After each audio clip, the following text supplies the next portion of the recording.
Aujourd'hui, vidéo de fin d'année un peu particulière. Notre société a construit des objets mythiques et nous allons faire un parallèle avec les Rolex de collection qui sont des montres mythiques et une Italia, une Ferrari qu'on ne construira jamais plus, l'Italia. Alors naturellement un dessin incroyable, époustouflant. Ça, c'est le dernier atmosphérique, ça ne se fabriquera plus jamais. Et certaines Rolex, les Rolex de collection ne se fabriqueront plus, les matières ont changé, il y a une évolution des mœurs. Pour moi, c'est un beau joujou, c'est un tour de manège. On rêve quand on voit des dessins comme ça, c'est des œuvres d'art sur roue. Bravo aux Italiens, ils ne se ratent pas sur le dessin. Et les motoristes sont fabuleux, mais je vous le répète, c'est le dernier atmosphérique, c'est-à-dire que ces voitures-là, c'est terminé. On est passé au turbo, on va passer à l'électrique, et voilà. Donc il faut les préserver, parce que c'est magnifique, c'est complètement abouti, et voilà. Vous avez une voiture qui est une 458 Italia, qui ne se fabrique plus. Par exemple, un détail de dessin. Elle est full carbone, et cette lame de carbone qui coupe la hauteur, c'est extraordinaire, la réussite de ce modèle-là. C'est les Italiens, bravo, ils ne se ratent pas, là. Bravo le designer, bravo les motoristes. Cette voiture fait 570 chevaux, c'est un 8 cylindres atmosphérique, traction arrière, propulsion arrière. Magique ce moteur italien, 570 chevaux, à ne pas mettre entre toutes les mains, hein. Ça part fort. C'est une voiture de 2012 qui a 34 000 km. Ces modèles-là ne perdent pas d'argent, elles montent gentiment chaque année. Donc finalement, l'entretien, il est amorti par l'investissement. Hein. Mais c'est beau, je dois dire, c'est beau. La couleur est parfaite, ça a l'air d'être une peinture 6 ou 7 couches. C'est extraordinaire, aucune faute de dessin, hein. C'est bravo, une œuvre d'art comparatif à certaines Rolex de collection. Vous prenez une Rolex de collection, jamais plus les matières ne seront retravaillées, c'est fini, la page est tournée. On est sur des céramiques qui manquent d'âme. J'appelle ça les Rolex Bling Bling. Une céramique, je l'ai dit plusieurs fois dans mes vidéos, dans 30 ans, aucune patine, plus rien. Voilà, c'est tout. Et il y a un comparatif avec ce genre d'objet. C'est pas une voiture ordinaire, je veux dire, c'est une voiture qui vous dit attention, t'es dans une Ferrari en permanence. C'est une ambiance, c'est quelque chose d'incroyable. La configuration est parfaite, les couleurs, je le répète, full carbone, c'est quelque chose, quoi, c'est incroyable. Voilà, voiture de célibataire.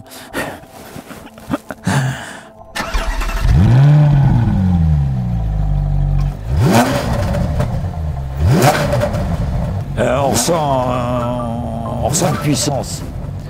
On sent que ça y va. On sent la puissance.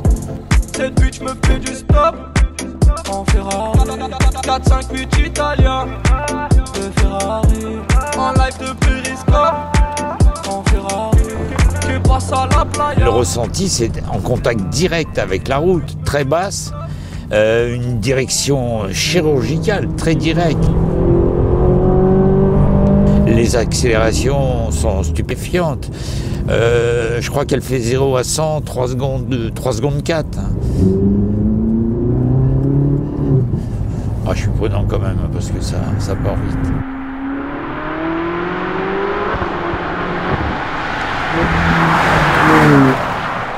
On est collé à la roue. Waouh. Quel esprit, quel caractère.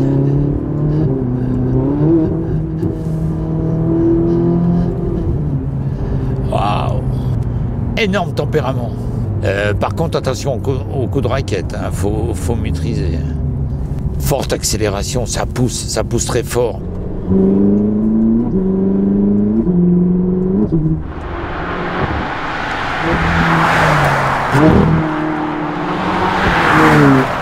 La boîte séquentielle est extraordinaire. Ça, incroyable.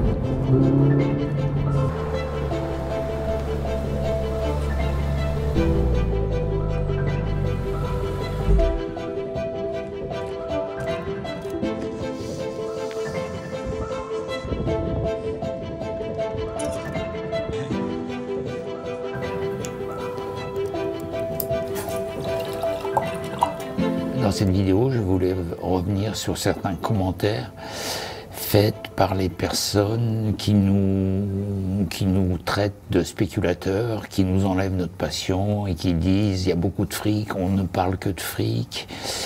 Il faut savoir quand même que c'est vrai que les prix records tombent, c'est beaucoup d'argent, mais je pense que les gens font un amalgame. Ils font un amalgame entre l'argent et les prix records. Parce que, personnellement, je pense que la personne qui n'investit pas à bon escient fait faillite. Nous ne sommes pas des spéculateurs, mais comme ça représente beaucoup, beaucoup d'argent, il ne faut pas être à côté. Voilà. Voilà notre devise. Moi, je suis moi-même autodidacte. Ça fait 55 ans ou 60 ans que je travaille, et je travaille que par passion. Le matin, je me lève avec ma passion. Alors là, j'ai au poignet une montre que j'ai créée dans les années 2009, la fameuse GSPR. Le GSPR est le groupe de sécurité de la présidence de la République. Il y a eu 30 montres numérotées avec un certificat Rolex. J'en ai récupéré 19. 20 avec le lieutenant-colonel qui les commandait, et j'ai créé un logo, j'ai sacralisé cette montre. Alors remettons les choses dans leur contexte. En 2009, on a crié au scandale. Oui, Olivier Bidouille, il a remis un logo. Alors le logo, entre parenthèses, c'est une réussite d'un ingénieur horloger exceptionnel. Le logo est en or gris émaillé. Ils ont percé le cadran au laser pour enchasser le logo. Ensuite, référez-vous à la vidéo. J'ai fait une vidéo sur cette montre. Mais la grosse surprise, c'est qu'elle vient de battre un record exceptionnel. Exceptionnel. Cette montre, aux enchères de Hong Kong, il y a 1 mois et demi, a fait 220 000 €. Nous sommes même surpris, mais Olivier a créé la première montre militaire, Rolex militaire française. Et je pense que c'est qu'un début, parce que la très petite quantité avec le logo fait que nous avons suivi cette hausse constante. Une s'était vendue il y a quelques années 60 000, après sur Genève, une était en vente à 100 000, mais cette montre à Hong Kong, qui a fait 220 000 €, elle est estimée entre 40 et 80. Mais à l'époque, on m'a critiqué. Olivier Bidouille, il a rajouté le logo. La vérité, c'est que j'ai pu sacraliser ce corps d'armée d'élite, ces gens d'élite, et bravo pour eux, bravo, là j'en suis fier.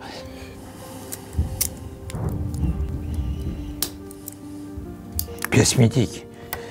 Cette montre-là est une Comex 16800 qui, au cours d'une plongée expérimentale, est sortie au poignet d'un plongeur de la Comex à 525 mètres. Ça, c'est un record du monde.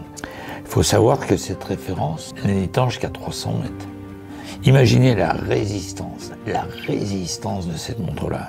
C'est-à-dire que sur ce marché Rolex, beaucoup de spéculateurs là, ont acheté des Rolex à l'époque, des Comex, 20 000 €, les ont vendus 40, et se sont tous piégés par la hausse constante. Donc ça, j'appelle ça des spéculateurs, qui n'ont pas vendu par besoin, mais qui ont vendu que pour faire du fric. En plus, souvent, ils se sont fait piéger sur des cadrans d'emplacement, des fonds de boîte qui étaient pas bons, enfin bref. Alors là, nous ne parlerons pas de prix, parce que franchement, on ne sait pas ce que ça vaut. Mais elles seront jamais à vendre. Ça, c'est rentré dans un patrimoine familial. Je suis incapable de vous dire. Bon, j'ai les références d'une montre comme ça, qui a fait aux enchères un gros montant, mais celle-ci est exceptionnelle. Elle est gravée au nom du plongeur. D'ailleurs, si vous voulez en savoir plus, nous avons fait une vidéo sur ces 2 pièces. Et voilà une belle histoire, mais jamais je ne la vendrai, et elle restera en France.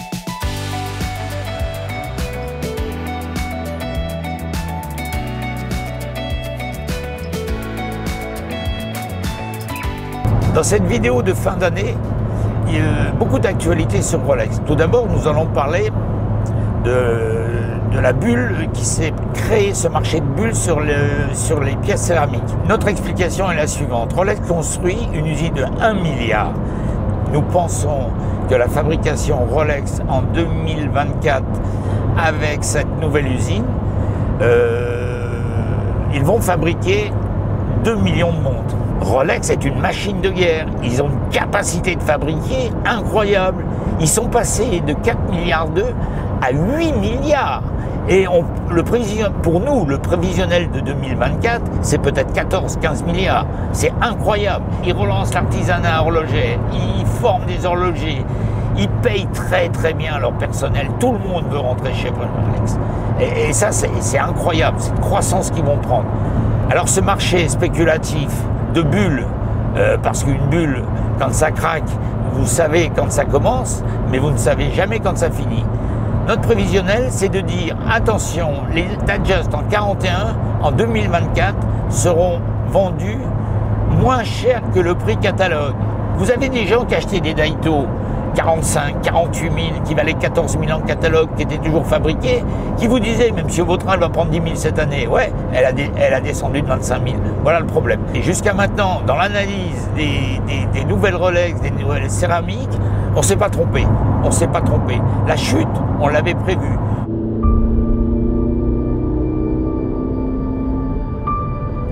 Dans cette vidéo, nous allons vous parler des plus grandes maisons d'enchères genevoises, c'est-à-dire Christie, Philips, Sotheby's, qui ont décidé de ne plus mettre en vente des pièces de collection et de grande collection avec des pièces de remplacement qui ne sont pas d'origine de l'année de fabrication. Je dis bien de l'année de fabrication. Ils vont refuser toute pièce de remplacement qui ne correspond pas à l'année de fabrication. Alors là, je dis bravo. Par exemple, une Comex, si elle n'a pas son cadran d'origine, il la refuse. Si elle n'a pas son boîtier d'origine, il la refuse. Et si elle n'a pas son mouvement d'origine, il la refuse. Bravo les Suisses. Bravo les Suisses. Parce que là, ils évoluent. Ces pièces coûtent tellement cher qu'il ne faut pas aller à la faute. C'est incroyable. Parce que tout simplement, franchement en France, on manque d'experts. Voilà, on manque d'experts. Ne parlons pas des experts multimarques. Ça veut dire quoi, expert multimarque? C'est-à-dire je connais toutes les marques. Ridicule, impossible. Nous, notre force, c'est qu'on s'est concentré depuis 30 ans sur l'expertise Rolex. On a démonté l'expertise Rolex sur l'histoire. Et ce qui fait notre force au niveau de l'expertise. Mais que les Suisses s'y mettent, alors là, bravo, bravo. Ces pièces atteignent de tels records que vous vendez une pièce où il n'y a pas les aiguilles d'origine, où il n'y a pas le cadran d'origine, mais c'est une catastrophe. C'est une catastrophe. Ils protègent l'investisseur qui n'est pas un initié et qui arrive sur le marché. C'est-à-dire, par exemple, ils ne programmeront plus une Comex avec un cadran d'emplacement. Ou alors, il faut le signaler. Mais s'ils le signalent, il n'y a plus d'acheteurs. Et ça, c'est une grande, grande avancée au niveau de leur expertise. Voilà, voilà, bravo les Suisses.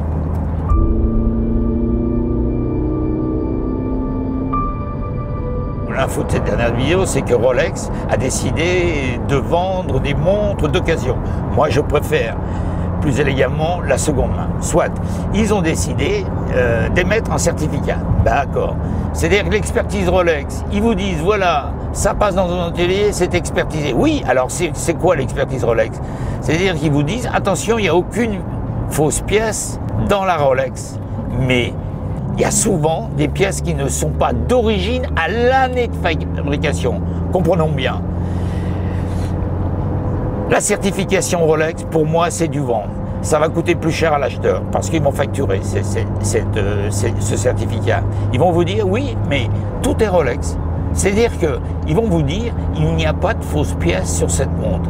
Mais par contre, ils ne vous diront jamais qu'il y a des aiguilles de remplacement, qu'il y a un cadran d'emplacement à l'année de fabrication. Alors, ils certifient l'origine, soit, mais ils ne certifient pas l'origine de l'année de fabrication. C'est ce qui est le plus important dans la collection. Après, il y a un autre problème, c'est la qualité. Ils ne sont pas habilités à étudier, ils n'ont pas d'expérience dans la qualité. Donc, il faut que les acheteurs le sachent. Ok? Ce certificat ne sert à rien. C'est pisser dans un violon. Ce certificat, il va augmenter leur prix de vente de l'ordre de 500 ou 800 euros, et il ne va pas certifier la montre avec ses pièces d'origine, de l'année de fabrication. Attention, là c'est très important.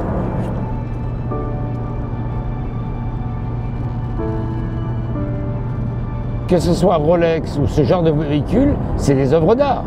Ce sont des œuvres d'art. Quel kiff, quel kiff. C'est un fabuleux jouet. C'est vrai qu'il y a un retour à l'enfance. C'est indéniable. c'est une telle automobile, la conception, le caractère, l'ambiance, c'est quelque chose d'incroyable. C'est unique, c'est une marque unique. J'espère que cette vidéo qui sort de l'ordinaire vous a plu et je vous souhaite de bonnes fêtes de fin d'année.